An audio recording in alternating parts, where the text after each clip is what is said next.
I couldn't post my initial reactions to the Monday Night Football game where the Jets beat my Buffalo Bills. I was actually at the Monday Night Football game, a great experience, but not a great performance by Josh Allen. And so I want to go into 3 big sports psychology factors that I'm seeing show up here.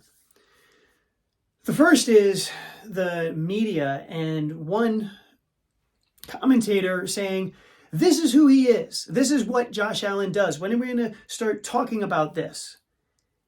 And I am very much against the labels for you or for anybody else. If you're going to summarize yourself into some fixed state about what you might be or what you might do. Josh has had ups and downs about turnovers. I'm not saying that he hasn't. But you don't become a turnover machine. You don't identify as a turnover machine. As a behavior. He's also thrown tons of touchdowns and made great decisions, as many of the bad ones that he's made. So the first thing I want to caution is that if he's getting caught up with the labels, that's the first thing as an athlete. If you're getting caught up in labels about yourself, I'm no good, I'm a loser, I'm this, or even positive, like I'm a winner and I can do anything, like that might not serve you either. Labels don't work. Labels don't accurately describe who you are and what you can and possibly do. There's much more flexibility in that. So I'm hating that narrative that Josh is a turnover machine. That's crazy.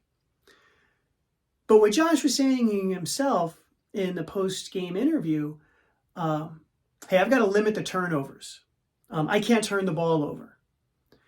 True, except by focusing on what you don't want to do, that can be problematic in creating more of it. If, for example, Josh is going into these games thinking, I can't turn the ball over, I can't mess it up, I can't do this, I can't do that, what do you think he's going to have more of? I mean, check it out. Whatever you do, don't think about chocolate. Now, maybe you thought about something else, but I bet the chocolate showed up in your head, at least for an instant. It's the ironic response of the brain. The more we don't want something, the more we have it. So if you're thinking about not throwing turnovers, you're going to throw these interceptions and fumble the ball. It's just the way the brain works. So I would really be encouraging Josh to turn around and really focus on phrases like, how do I make the best decision? Focusing on, again, the idea of, well, if I can't turn the ball over, that's also an outcome. I'd be working with him and saying, what's the process of not only protecting the ball, but more importantly, reading the defenses? Which gets me to the third part here. Again, if I could work with Josh, plug to the Buffalo Bills if you want to bring me on, but it is these bad decisions. And he's kind of regressing and making more bad decisions. This isn't old.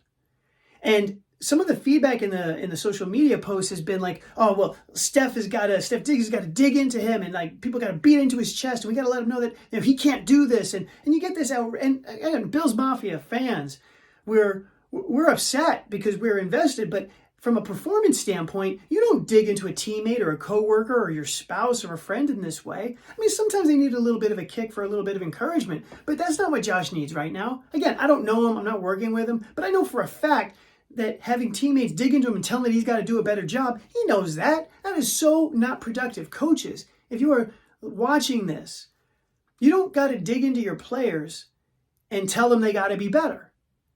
If they're competitors, they already know this. No, what I believe what Josh would need is some love and support as a foundation. But as his sports psychologist, what I would go in and be like, you're making these bad decisions for a reason. Let's figure out what keeps happening. What is the thought, the focus, the emotion, the fear in these critical situations that's showing up, that you're attaching to, that you're getting hooked by, that is leading you to do the things like throw into double coverage. Like, let's really slow down here and say that you're doing it for a really good reason, not an effective reason. But if you keep doing this over and over again, there is a reason. So let's slow up and find out what you're hooked on, what the habit is. Let's identify what the correct behavior is. And what do you have to let go of? Is it that urge to be the man and to win the game for your team? Like after you make a mistake, now you got to pick it up. Like that's admirable. And heck, sometimes it really works for him. But it didn't work against the Jets. And a lot of times in his career, it hasn't worked. So how would I work with him to get him to notice first that these stories, these urges that are so familiar, that keep leading him into these behaviors that move him away from the player he wants to be, from the accurate, precise quarterback that he has shown he can be, there's got to be a thought or a feeling that he gets hooked into.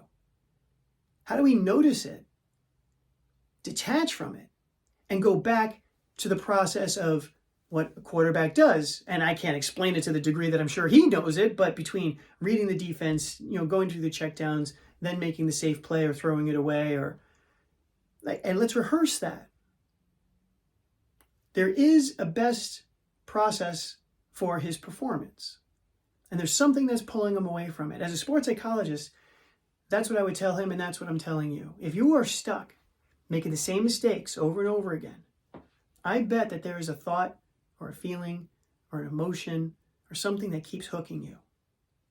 Join me inside Success Stories membership, and I'll help you get unhooked so you can be the player you want to be. Go Bills.